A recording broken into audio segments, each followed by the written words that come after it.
শ্বশুর বাড়িতে এই প্রথমবার সবাইকে নিয়ে আম্মা খেয়ে খেলাম। পরিবারের মানুষদের সাথে সময় কাটানোর মাঝে একটা অন্যরকম শান্তি কাজ করে, যে শান্তিটা আপনি অন্য কোথাও খুঁজে পাবেন না। দিন শেষে আপনার পরিবারই আপনার পাশে থাকবে। আপনি যত ভুল কাজ করেন না কেন, কখনোই আপনার পরিবার আপনাকে ছুঁড়ে ফেলে দিবে না। আসসালামু আলাইকুম, কেমন আছেন সবাই? বাড়ির সামনে আমার একটা রান্নাঘর দেওয়া হচ্ছে, তাই জায়গাটা সুন্দর করে আমি পরিষ্কার করছি। কাজ করতে করতে দেখি গাছে অনেক আম দেখে আমি আর নিজেকে কন্ট্রোল করতে পারলাম না, তাই সবকিছু নিয়ে হাজির হয়েছি। এই বছরের প্রথমবার আজকে সবাই মিলে আম মাখিয়ে খাবো। আম মাখানোর জন্য বাড়ি থেকে সব জিনিসপত্র নিয়ে এসে রাখলাম। সবকিছু রেখে এখন আম পাড়ছি। টাটকা টাটকা আম গাছ থেকে পেড়ে মাখিয়ে খেতে কি যে মজা লাগে, তাও আবার এই গ্রামীণ পরিবেশ। শহরের থেকে আমার গ্রামে থাকতে বেশি ভালো লাগে। শহরের জীবনটা একদম বন্দি থাকে, আর গ্রামে সবকিছু করেই অনেক শান্তি। যদি শহরে থাকতাম তাহলে কি এখন গাছ থেকে আম পেড়ে মাখিয়ে খেতে পারতাম বলেন? 4টা আম পেড়ে নিলাম আমি। আমগুলো বেশ বড় হয়েছে, এগুলো ফজলি আম, তাই একটু তাড়াতাড়ি বড় হয়েছে। এখন আমি আমগুলো একটা বাটিতে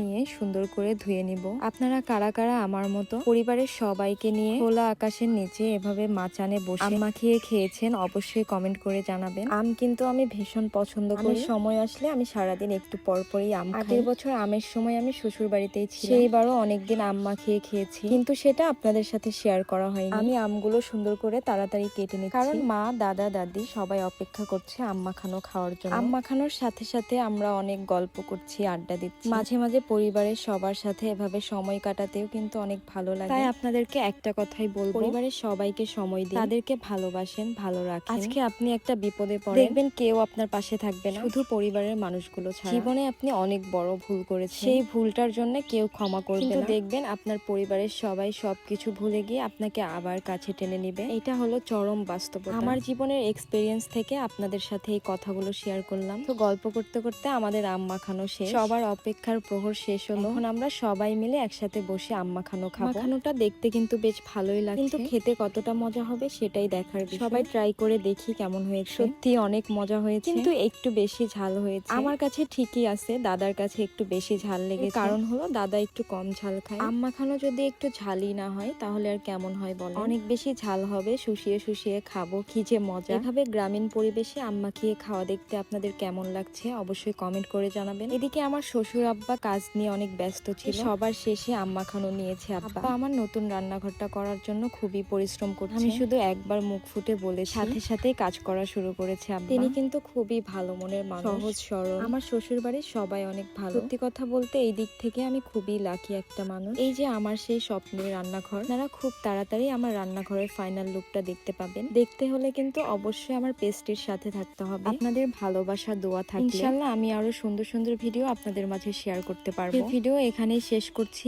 সবাই ভালো থাকবেন, সুস্থ থাকবেন, আমাদের জন্য কিন্তু অনেক দোয়া করবেন। আল্লাহ হাফেজ।